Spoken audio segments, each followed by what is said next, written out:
You're listening to Double Time, your daily accessible technology show. Now, here's your hosts, Steven Scott and Shaun Preece. Hey, Shaun Preece, how are you? I am beautiful, Steven Scott. How are you, sir? Are you sure about that? You sounded a little bit hesitant, I'll be honest. You were kind of, even in the way you said the word, you sounded unsure. Well, you know, I can't roll my R's and I can't roll my B's either, apparently. I was just stretching it out to prove how joyful I am because today, as you know, happy Thursday, it's Double Thursday on Night Manager. Double the experience points. Just saying. Sorry, I'm obsessed. Okay. You know what I find in the evening, especially late at night these days, I don't know about you, this is maybe an age thing, I don't know. Yes. I get up in the middle of the night and you know what I love to do? I like to get something to eat.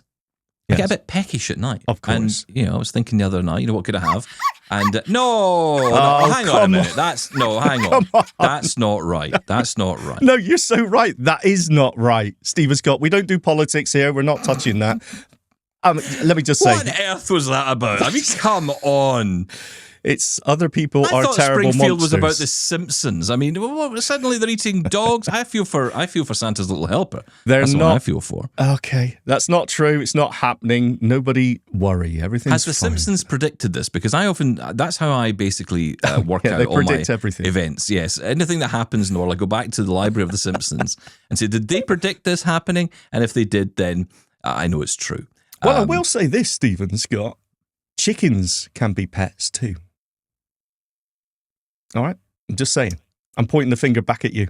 Do you want to have a chicken as a pet? And then would you eat that chicken? I had a friend who actually, did that. Okay, I think this is a terrible conversation. I want to move on. I mean, to be clear, he owned a farm. He didn't just have a couple in his house. Okay. He had a farm, and that's what, because that's what you Okay, I'm just putting my fingers in my ears and saying the world is a beautiful place and carrying on with my life. You know what you need? You need some new headphones with active noise cancellation. That's what you need. But, don't go out and buy the AirPods Max because you just get the same thing. I can't believe, Shaun Preece, I cannot believe that they are still selling the same AirPods Max they've been selling for 2 years. And now they've done, they've changed the connector now, so it's USB-C, not Lightning. Hooray. And on top of that, you've got new colours. And that's it. Still $779 Canadian for the same thing they've been selling for years. The same chip is even inside it. I'm sorry. The H1 chip is inside this. They've updated the AirPods 4 to the latest chips. They can't even put that into the new AirPods. I say new AirPods Max. They're not even new. They're just the same AirPods Max with a different connector. Wow. It's like, do you know what it's like? It's like they may as well just stuck a dongle on it. I'm going to stick a dongle into my AirPods Max and make it become a USB-C headset. And I can solve my problems overnight. And I can save $779. It's a disgrace. Apple, I still love you. Send me a phone. Okay, what a sign off. Okay, spontaneous rant there. We need a new jingle. Has this been stewing with you since the Apple event? Yes, it has. I'm annoyed by this. I wanted new AirPods Max and I didn't get them. Yeah, but there's so many things in what you just spouted there. Firstly, 2 years. How dare they? How long's that? This technology is ancient. It's 2 years. Hasn't it been longer than 2 years for the AirPod Max? It seems like it's been around for ages. Sorry, it's probably longer than that. Yeah, probably longer than that. But either way, right, you're upset that you're not getting the very latest technology inside, as in the H2 chip. What does the H2 chip do, Steven Scott? I don't know.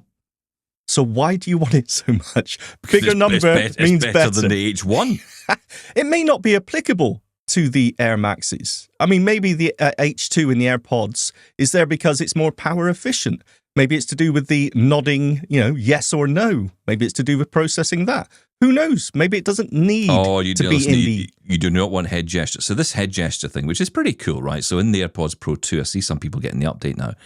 Whether that's on beta or not, I don't know, because we're in this kind of mid-phase at the moment. Some people are going ahead and downloading the public beta. Bad idea. And then some people are going off and, trying to get access to iOS 18 now. I think a lot of people think that they're going to end up with Apple Intelligence. But you're not, because it's not coming out until October, apparently. So I don't quite know how iOS 18 is going to feel when I load it up on the 16th of September when it officially rolls out. But if you're on the developer beta, of course, you can go ahead and get access to it now. I'd not recommend that if you're a blind user, relying on your phone with VoiceOver. I must admit, I think the iOS 18 rollout has actually been pretty decent this time round. Yes. I normally hear a lot of complaints during the beta process. I always laugh. It's the same people, the same voices every year. My VoiceOver's not working. Yeah, you know why? Because you downloaded a beta version of software on your main phone. What did you expect? Shh, relax. It's nearly the weekend, Stephen Scott. Please calm down. Yes, I understand what you're saying. It's funny, though. You put the... I'm not going to mention the beta, actually, but when you put iOS 18 on, released on the 16th, as you said, it'll be... Okay, so what's different? I mean, every version I go through expected, this is going to be amazing. I've been waiting so long. It's like, okay. It's not until you actually start using it every day and you stop looking for those new features. You think, and you start to find, that's new. Where did that come from? I never had that option before. The Apple Intelligence is going to be the big difference here. Of course, as you said, we're not going to get it on the day anyway. But I think maybe that you might notice some difference in some places. I don't know. I'm slightly confused. In terms of the AirPods Pro 2, you're getting this rollout. And as I say, I don't know whether this is something that's just coming to all of them now, but the head gesture feature is one that's coming. And this allows you to nod to accept a call or shake your head to decline, which is kind of brilliant in so many ways. There's a lot of accessibility value in that. So it's a really cool feature. But you're not going to do it with AirPods Max, because if you nod your head with the AirPods Max on, they will fall off your head. I thought they were clamped onto your head. They were so heavy anyway. They are very heavy. They are. I would actually really have liked a kind of more plasticky version. I want Apple to go less premium from now on. You're so entitled, aren't you? You're so demanding. No, I can only apologise, Apple, if you're listening. I'm a man of the people. I'm speaking to the nation here. To the four people that have got Air Maxes. Yes. The nation need to hear this. At the end of the day, this is something which I think needs to be, let's just say, less premium, because they're great headphones, they're brilliant headphones, sound amazing, but the weight in them, I mean, just make them plastic. Look at the Sony XM5s; they are so light. They're really nice. I think the noise cancellation on the AirPods Max is much better. I know a lot of people disagree with that, but I think that the XM5 wins for daily use. If you were wanting to wear these for a couple of hours, you're going to barely notice they're on your head. But you cannot do that with the AirPods Max. That is something you have to address. And I thought they might have done that this time. So I'm kind of wondering if this is a bit of a holding pattern thing. Yeah, essentially they're saying, right, okay, look, we're not going to bring out a new version yet. We will. But in the meantime, we're just bringing this up to standard with all of our other devices that are now running USB-C, which of course they had to do because the EU told them to. Yes, and plus because it's a better idea than having a proprietary charging port. Yeah, everyone says that. The EU told them to, so they had to do it, which is true. I get that, but that doesn't mean it's a bad idea. It's almost like they throw that in as a dig that they had to do it. You know what? USB-C is a better option. It makes it better for us as end users. I'm all for it. Yes, but the EU did tell them to do it. Right, stop it. Move on. That's it. You know what I find most interesting about this tirade of venom that you're spouting today? You mean a regular show, right? You haven't mentioned the Ace headphones. Was it called Ace from Sonos? Ace from... Oh, yes. Oh, they've taken them back now. Oh, have they? And... I will tell you in an upcoming review. I told you I would do a review on them, and I will do that. But yes, I'm not going to say anything more just now.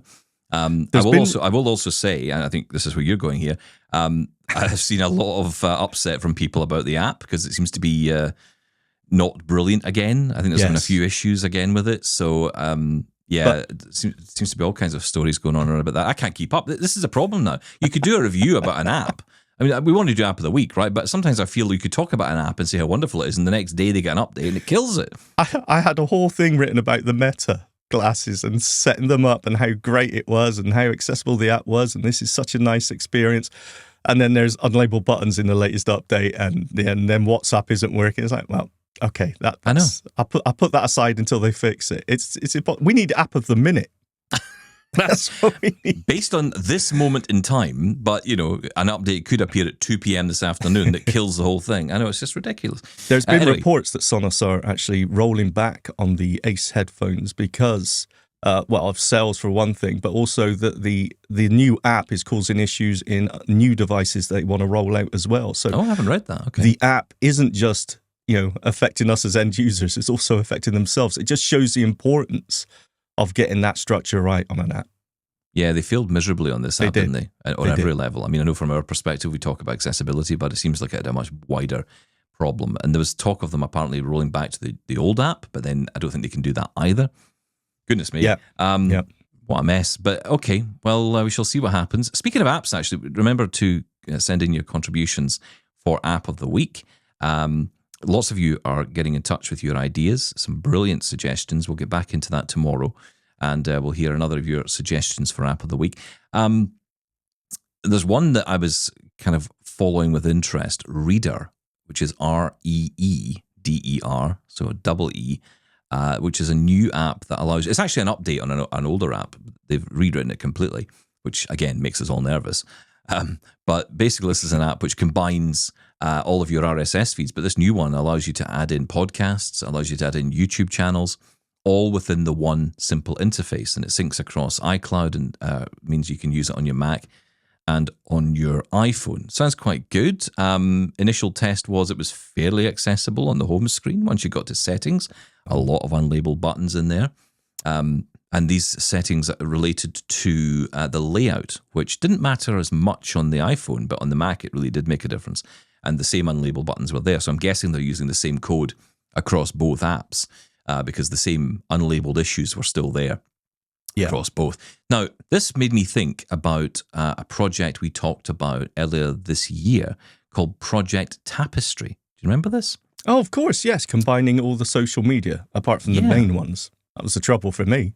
That's right. So, this was an app that was developed or is being developed by the Icon Factory, the people who brought you Twitterific back in the day. Yeah. Amazing. And Gideon Mayhew was on with us back earlier in the year talking about this new update that he's working on, this new app.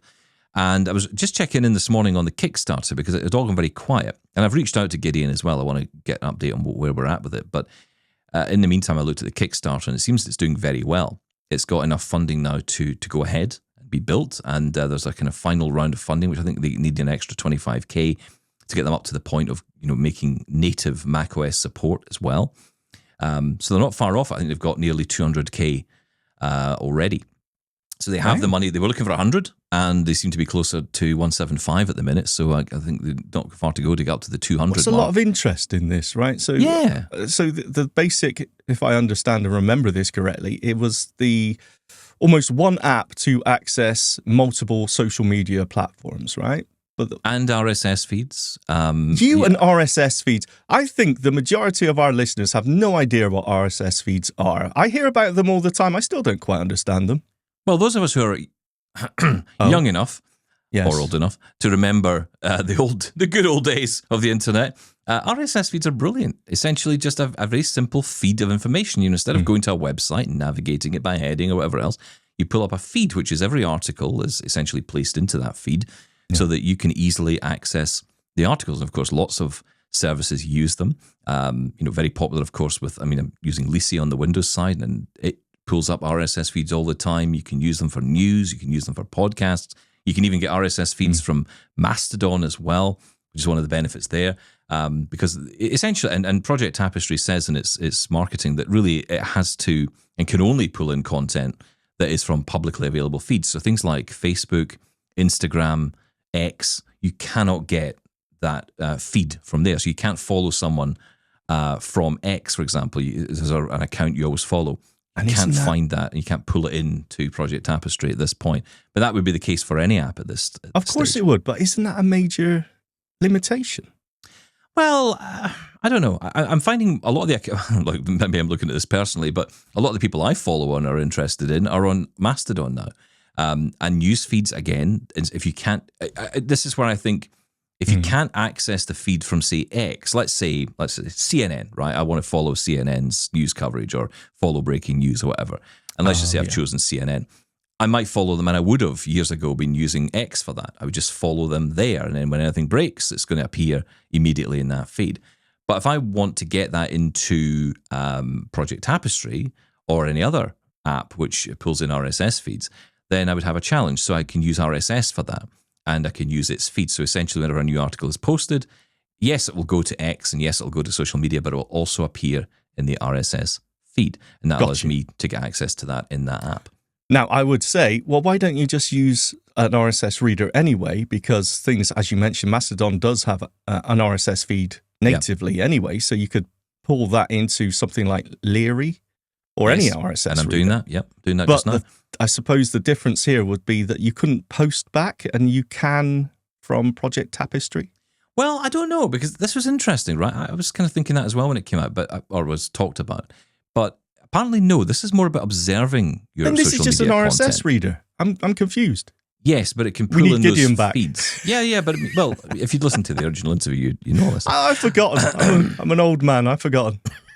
Well, Okay. look, we will get Gideon back on to get an update on where he is with it. And of course, I'm imagining in the last months, things may have changed. He may have changed direction or something. So it'll be interesting to get an update with him to find out what's going on. We're also following some other stories as well. Envision, you might notice, has been publishing news of Ally, their new assistant feature. This sounds to me like they're combining all of the Envision functionality into a smart assistant, which can be personalized. And of course, they are making this fully accessible to and available to blind people. Of course, that's going to be their core audience. But it is interesting in the marketing here. And we're going to be talking to Karthik Karnan next week on the show. He's joining us from Envision to give us an update on all of this news from Ally, because I'm very intrigued to know what this means. It talks in the marketing about this being for everybody.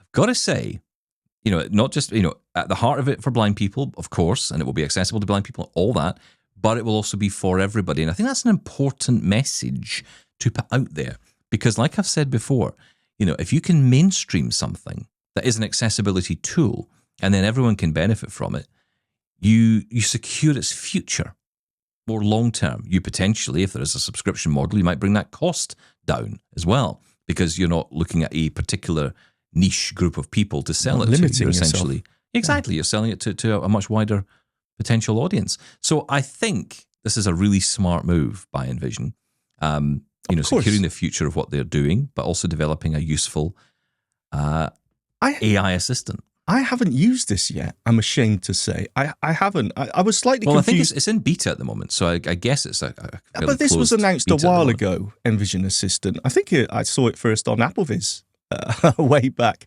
Envision Assistant. And I just thought it was an extra feature of the Envision app itself, but it's not. It's a completely separate app.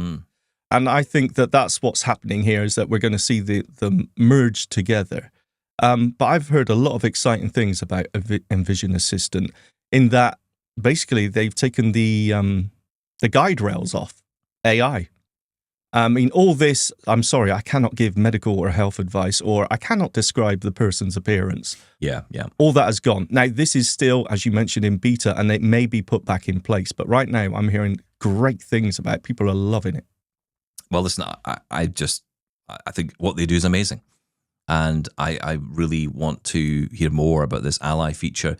But I also want to understand more about the future of wearables in this market as well, because, I don't think this feature will be coming immediately to wearables, as in the Envision glasses. But we're going to talk to Karthik about this, because I think that this is also getting a bit confusing for people. I think that people listening to us talk about this stuff, I'm confused. will often, well, exactly, that's the point, right? I mean, you'd be sitting there going, hang on a minute. So there's still an Envision app, right? So where does Ally fit into that? And this is the bit I don't understand. How do all these things fit together? Is it all a separate thing? What does that mean for the glasses? If I've shelled out all this money on glasses, what am I getting out of it now?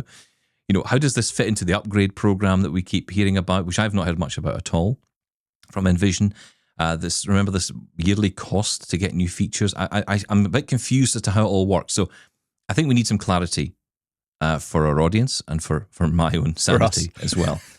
Because I'm completely confused by what is actually on offer from Envision at the moment. I imagine that'll be updated. I'll tell you how I see AI working in that sort of case. I want AI, instead of me having to manually swipe through options and choose, hey, I want short text, I want document scanning, I want navigation, or whatever else it may be. I want just an AI interface to say, hey, do this, and it knows what to pick, it knows what feature to do, and just does it. That's the joy of AI and wearables for me, and I hope that's where this is going. feels like that's where it's going. It Yeah. does. It feels that way. It's like an assistant that can personalize to your needs. And the personalization factor, I don't think means a lot to us at the moment because we haven't really understood how it works yet. We haven't seen it in a functional way. You know, the chat GPT and now having memory. How many of us actually use that? How many of us have actually dug into that and really, you know, and I'm talking about, you know, not the nerds who are using this stuff every day, but I can't think of a time I've ever used any of this stuff. I've never gone back to it and said, remember the thing I said 2 months ago last Tuesday? You know, it just doesn't, in my head, it just doesn't make sense to go back and do that yet because I don't believe for a second it would even know what I'm talking about. It may well, and that may freak me out one day, and then at that point I'll understand and use it. But yeah, I understand that. I'm not using it enough, I don't think, to give it memory. When we're talking about context, so not having to refer to the core of the topic, you know, like the obvious thing, like the smart speakers do. If you ask, you know, how old is, I don't know, Barack Obama, and then say, for your follow-up question, how tall is he, without mentioning the name again, there's that sort of very, very short-term memory context, right? Which is fine. Yeah.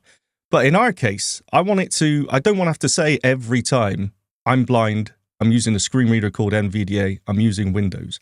If I can get it to use that as its foundation, that every response it gives to me is in that, you know, I need the keyboard shortcuts. Don't tell me to swipe to or double tap on.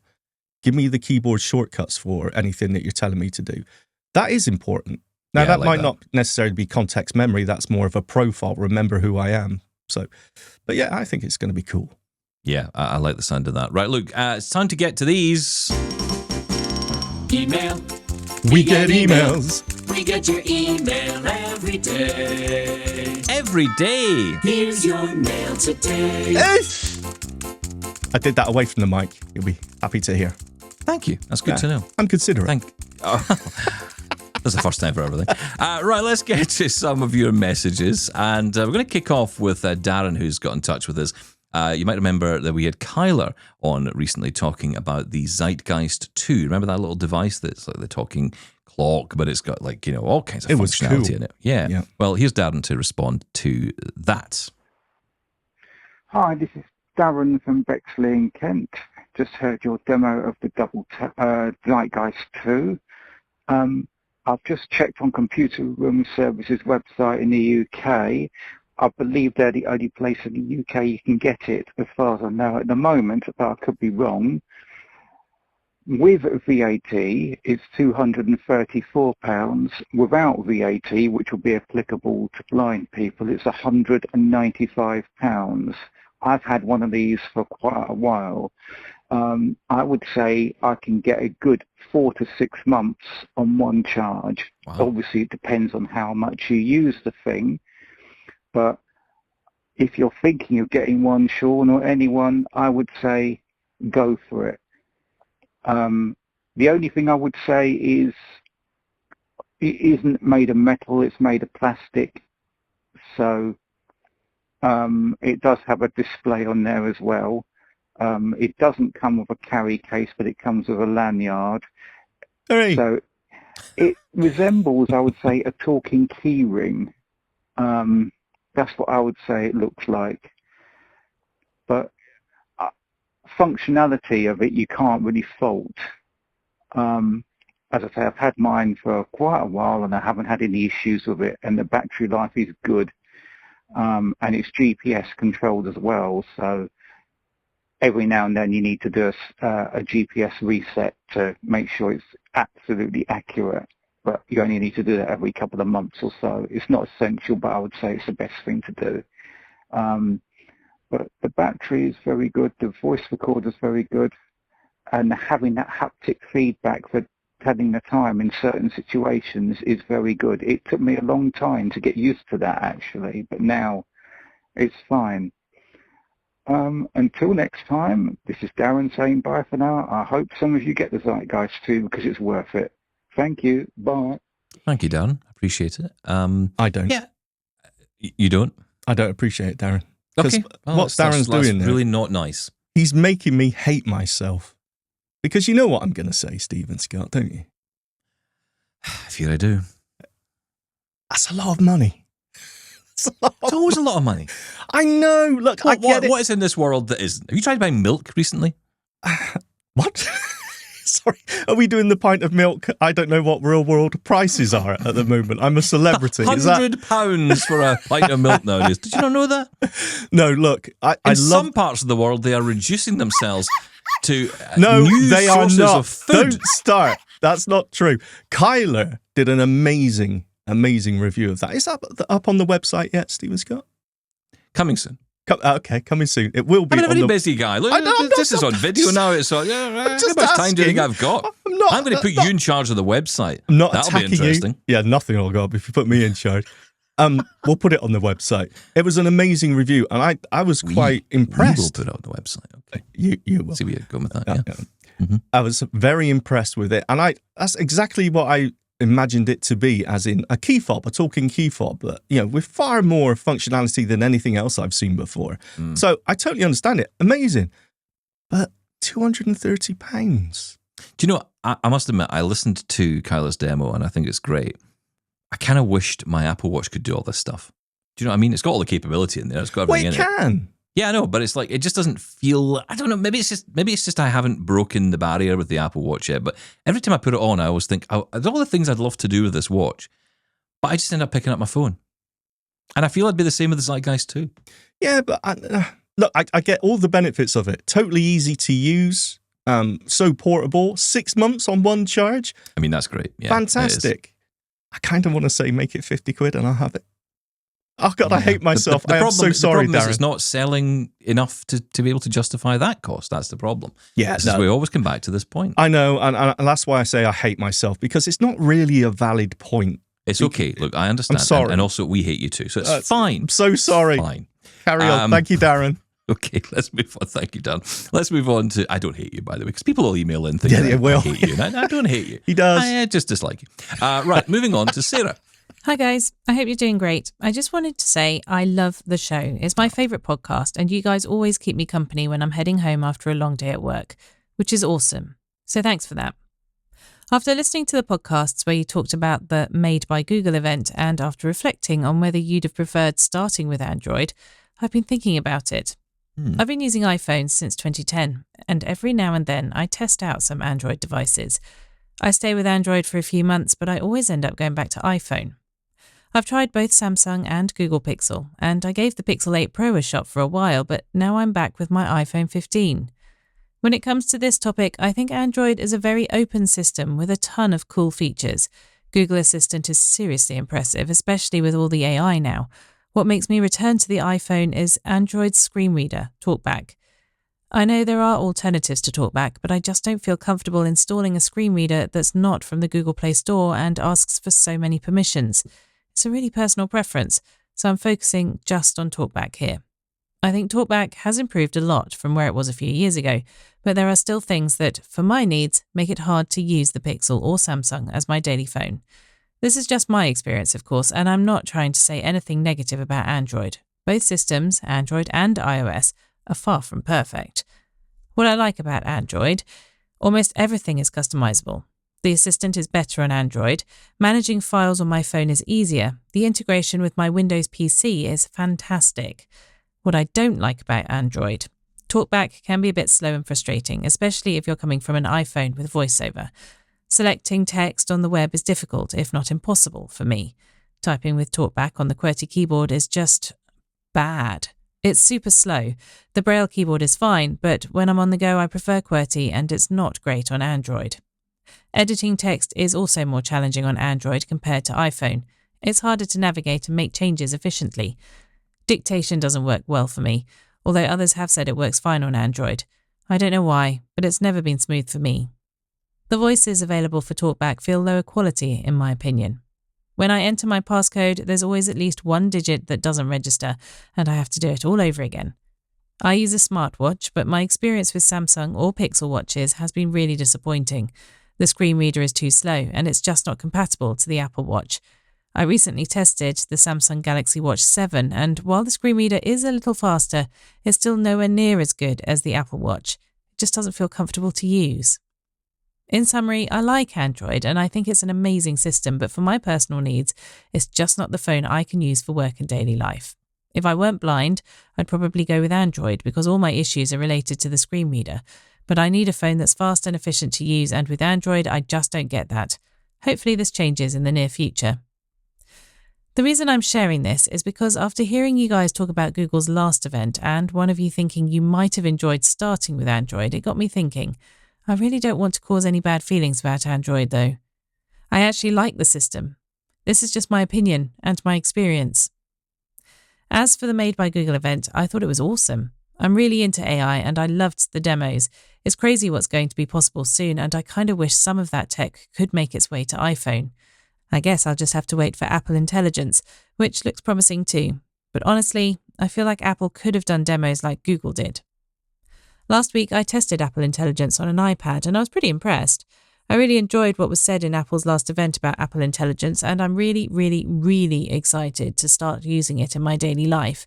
I mean, Apple Intelligence combined with VoiceOver on the iPhone, how amazing would that be? I can't wait to see how everything works together, and I'm so excited to take full advantage of all the features. P.S.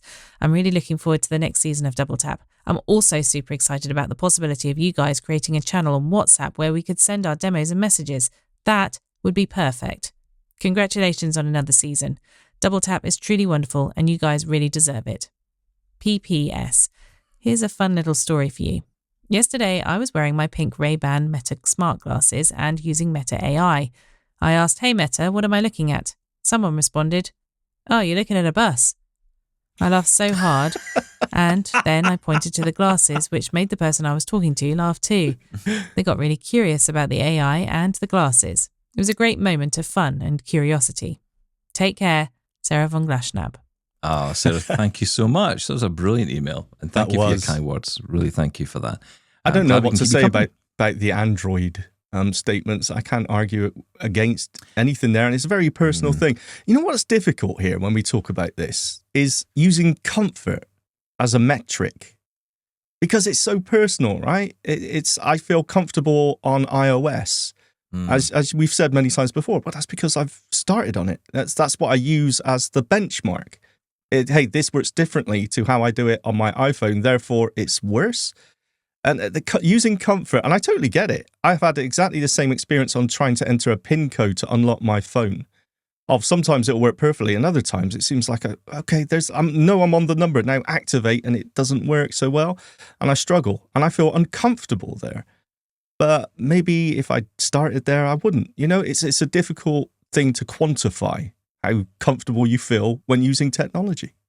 Yeah, it's a good point. I also think what Sarah's saying is something we're hearing a bit more these days. A bit more of a grown-up conversation around Android now. So everything's kind of growing up, right? We're starting to have serious conversations about different things now.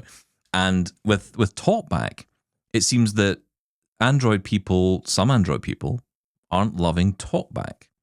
They love Android, but they don't love TalkBack. And this is something I'm starting to hear a little bit more in the past few weeks, months, actually, especially since the Made by Google event, where people are kind of coming out and saying, yeah, the phones are amazing. The technology in Android and the capability of Android, it has gone through the roof. And Sarah makes a really interesting point. If she was fully sighted, she'd be using Android. I feel I'm the same. Because I remember when I first got, because I remember raving about it to you, when I got my Samsung S10, which I think was actually one of the best Samsung devices they actually brought out. I mean, in terms of screen quality and everything back in the day when I was using it, it was incredible. And I don't think they ever exceeded that. And it's funny, actually, I saw an article just a couple of months back and someone actually writing that. And I felt validated when I heard this because I'm like, wow, I'm not the only person that thought this was a great phone, because I still have it to this day. I love that phone. But that it proves the point that Android itself is great and it has matured and it's got tons of customization options and all the personalization stuff you want. But it seems to be the limitation is TalkBack. And now Sarah's saying this as well. And, I get that and I know there'll be people who use TalkBack every day who'll be saying, I don't know what you're talking about. It's absolutely fine. I would ask those people, though, have you started with Android?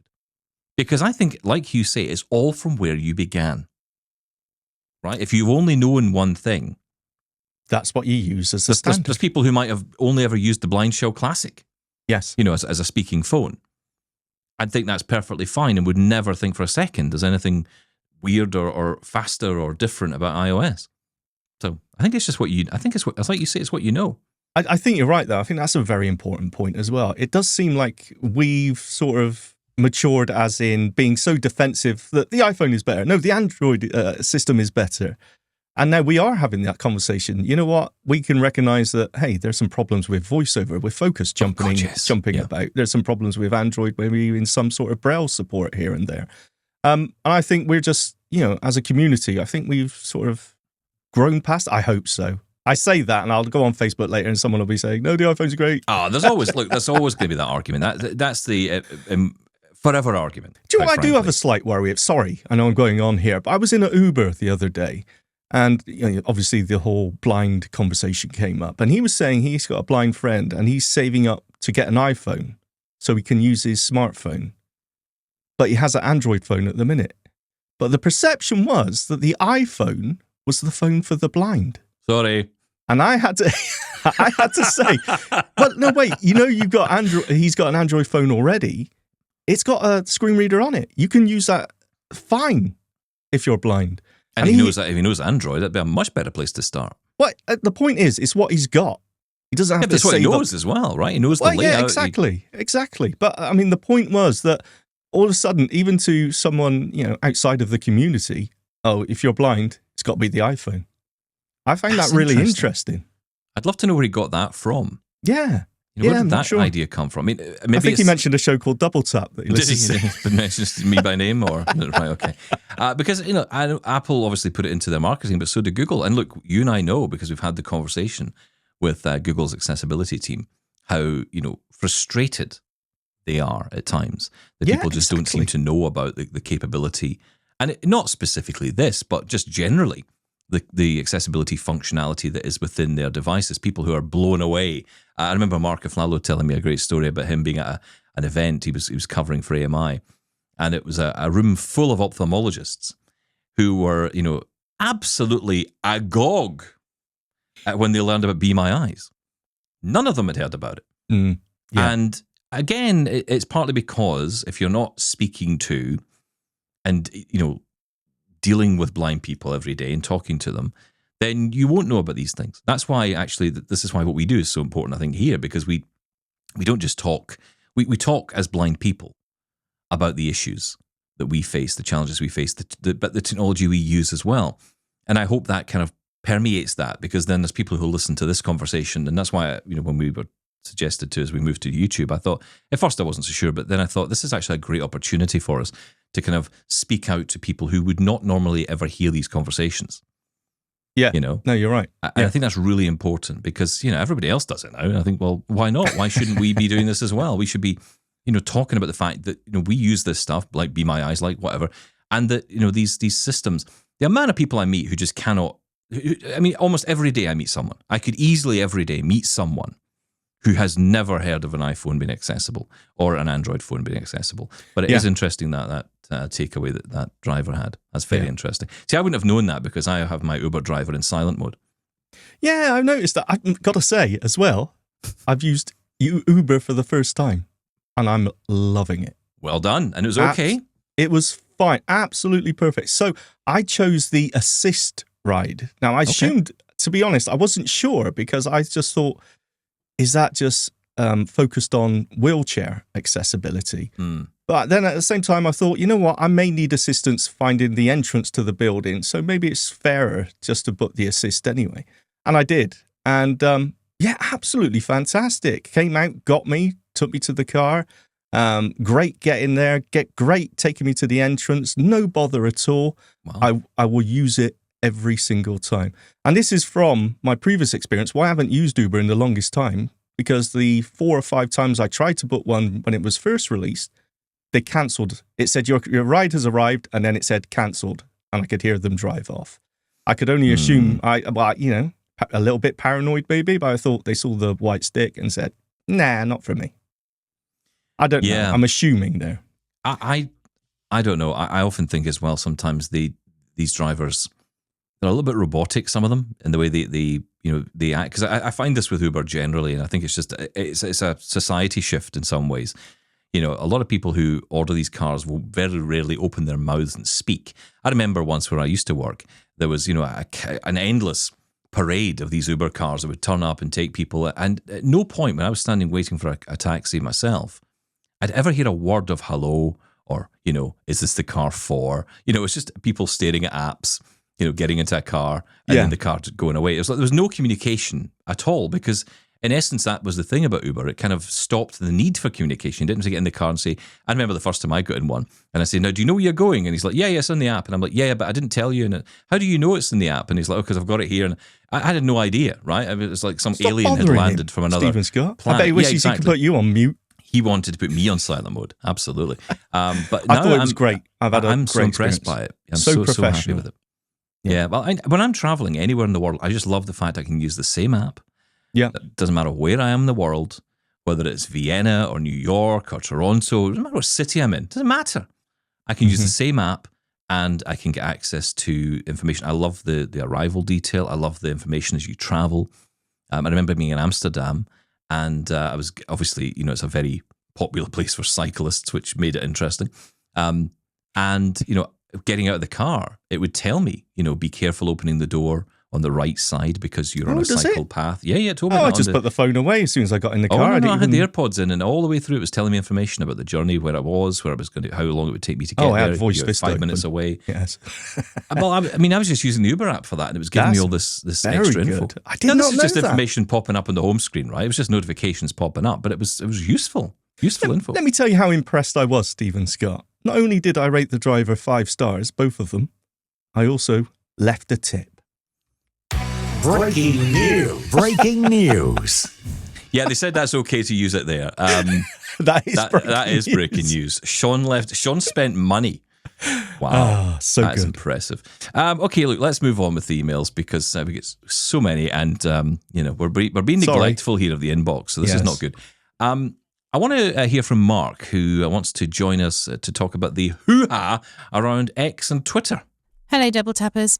I am confused about all the controversy over X. I go to the website and there are 2 news feeds.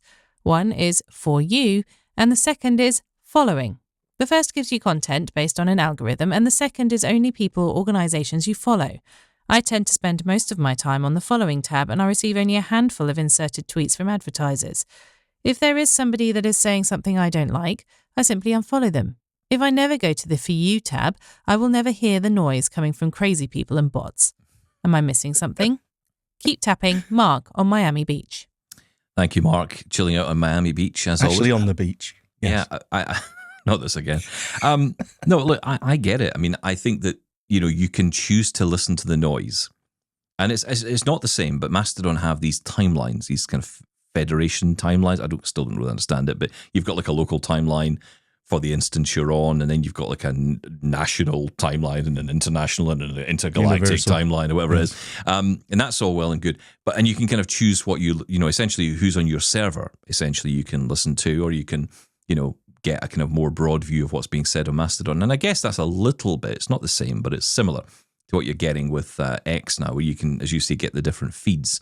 The For You tab is one I tend to avoid for that reason, because it is just the highway to hell, quite frankly. So, as Mark says, what's the problem then? If you're just seeing tweets or X's or toots, I don't know what it is. If you're seeing posts from people you're following only, then it's all going to be beautiful in the garden, isn't it? Yeah. I mean, I just don't unfollow that many people. So well, Mark's right then. Well done, Mark. He's fixed X. There you go. Well done. It's fixed. Problem solved. No, I get it. And, you know, and I think, you know, I still think it's a cesspit, but then I think all social media is a cesspit. And I'm sorry, I just don't subscribe to the notion that Mastodon or any of these other new platforms are somehow havens away from that, because I've seen plenty of nonsense on there as well. And I don't follow that many people on Mastodon. I can see it already. Well, it's like consuming all of it. It's like having a buffet, Steven Scott, and eating every single item on it and saying, I really don't like, you know, Scotch eggs, for example. That's your new nickname. If you're consuming, egg. if you're consuming, I haven't had a haircut yet. I quite like that. If you're consuming every single bit of every post on social media, of course there's going to be things you disagree with and find like a cesspit, isn't it? The point is, you pick and choose what you want to hear. Yeah. I think Mark's right. All right, fine. Thanks. Shall we learn about what audio description's like in the Netherlands? Oh, please. Hello all. Just for your information, a short message on how in the Netherlands blind people can use audio description. We make use of an app called EarCatch. Information on this is available at www.earcatch.eu. With your smartphone or tablet, Apple or Android, you can watch at home, at a friend's or in a cinema. You download the description and enjoy while sitting at the theatre, cinema or watching at home or streaming service. The sound is synchronised. Start the app listens to a special sound within the production, and you do not need to put in different tracks on the video material because the app takes care of the user side on the video stream. The only problem could be that it is in Dutch, which is not spoken as widely as English. However, if more countries see this as a good option, we can all start using it in different languages. Thanks for the show. Regards, Jos. Thank you, Jos. I appreciate it. That's one I haven't heard of, but then I guess I wouldn't have necessarily because, as you say, it's in Dutch. But this is the kind of thing we want.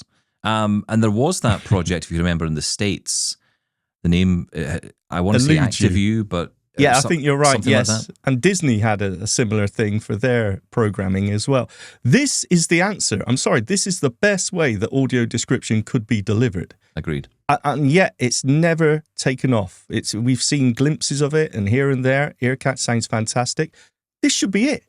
I tell you what, the NFB, the RNIB, CNIB, all these organizations should be pushing that this is the answer. Just make all the audio description tracks for everything available on a server somewhere, and we dip in as we need them.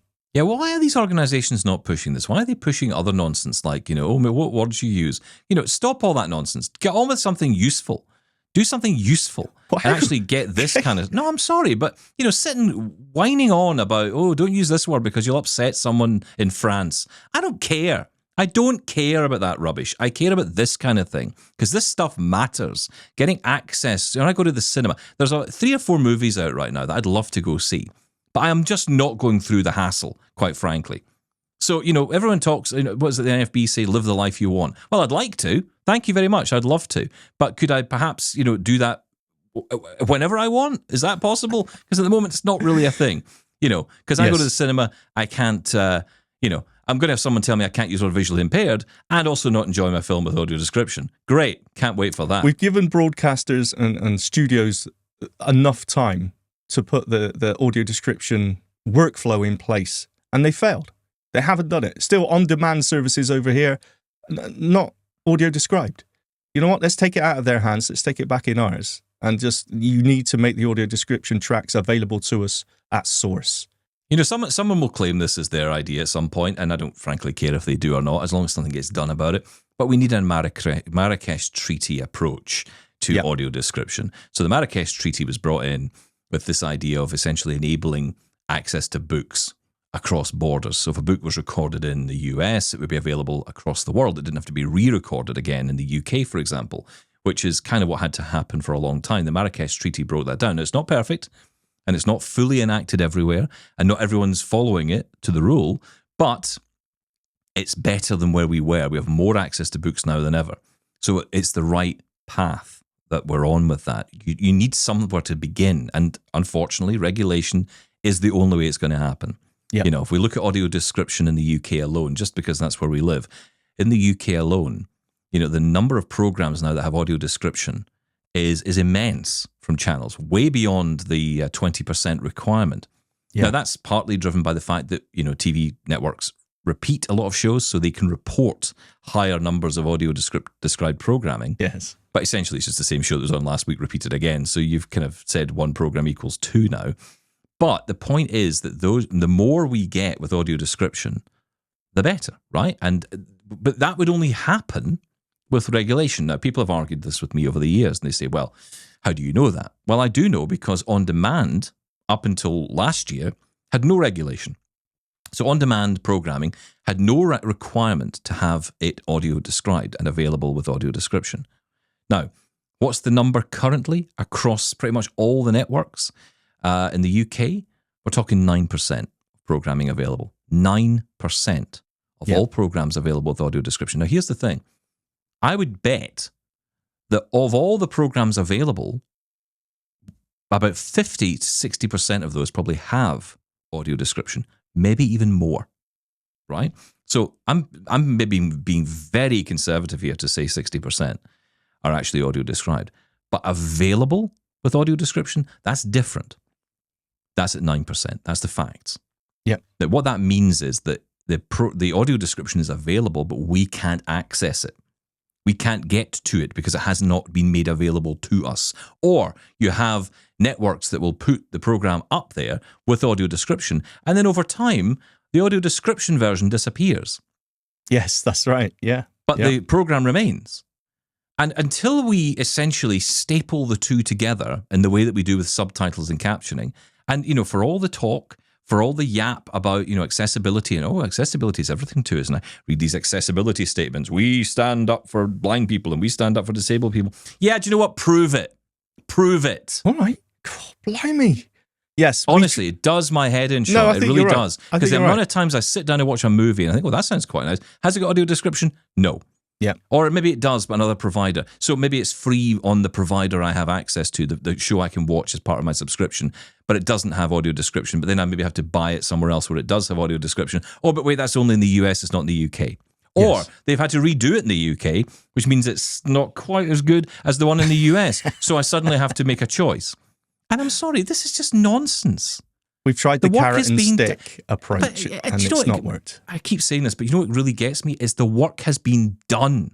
Yes. We're not asking you to do any more. We're not asking you to audio describe every show because you're already doing it. Okay. I feel we need another section on the website. Best of Steven Rants. Honestly, it just infuriates the hell out Yes, of me. but the trouble is, it just feels like we're repeating ourselves because we have this, it keeps coming back. But I think that just proves But how let's frustrated let's we talk are. about language. Let's talk about the words visually impaired and how that irritates everybody. Yeah, let's talk about that. That's really, really valuable. Yeah. Next. I'm on one today, can you I tell? noticed, yeah. Blind pride. There's a subject that won't get me my blood boiling. Right, okay, let's hear this email. Hi, Steven, Shaun, and all double tappers. I just listened to Friday, August 2nd's episode and thought I would explain my view on blind pride because I feel like my view sort of aligns with Steven's, but not entirely. Okay. But first, a little background information. I am 19 years old and was born with optic nerve hypoplasia. Oh, seems me. If I had to describe my vision level, I would say I am in that middle area between blind and low vision, leaning more towards blind. I remember going through periods of my life where I was extremely ashamed of my blindness, all mostly when I was young. They were mostly during the time period before I was given the proper supports to thrive as a blind person, so from the age of about 4 to 6. Now I have since accepted my blindness and feel a lot more comfortable in my own skin. I only mention all of this because I feel like everyone has a story, and their own personal story can impact the way they view the world. Now onto the bit I came here to talk about. Rather than being about being proud of your disability, I think blind pride has 2 parts to it. The first part is accepting blindness. This will look different for everyone, and there is no right or wrong way to get to that point. Sometimes it may look like embracing your blind side and doing things specifically to blindness, and sometimes that may look like doing things completely unrelated and just letting it accompany you on your journey. I know there may be people listening who are still on the path to acceptance, so for those at that point, some examples of ways to find acceptance include attending programs at a local blindness organisation, learning blindness-specific skills to make your life easier, such as using a cane or a screen reader, consuming content made by blind creators, finding hobbies and interests unrelated to blindness and pursuing them accessibly, surrounding yourself with people who are understanding and supportive, going out into the community through work or volunteering, getting support from a therapist if you feel you are struggling, and a lot more. The reason this is so important to blind pride is because it allows you to have an easier time with the second part of blind pride, which is being proud of who you are in addition to blindness. Your passions, achievements, resilience, or any other amazing traits of yours you would like to add to the list.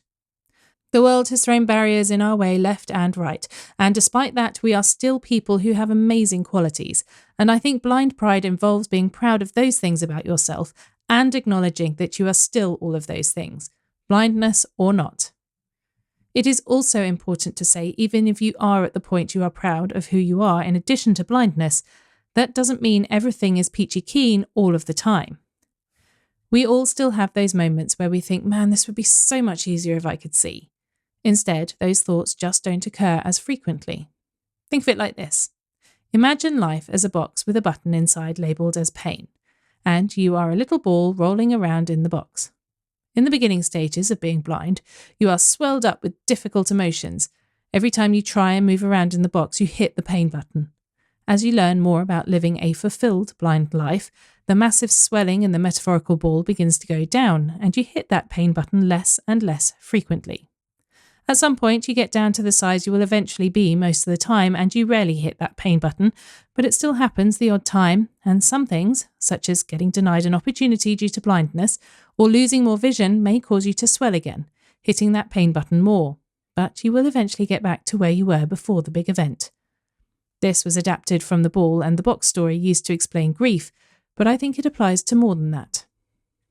All this is to say, I think my idea of blind pride actually shares a lot with Steven's views, in the sense I think blind pride is more complex than just being proud of one's disability and the importance of accepting blindness. However, I actually like the idea of blind pride and think it is extremely important.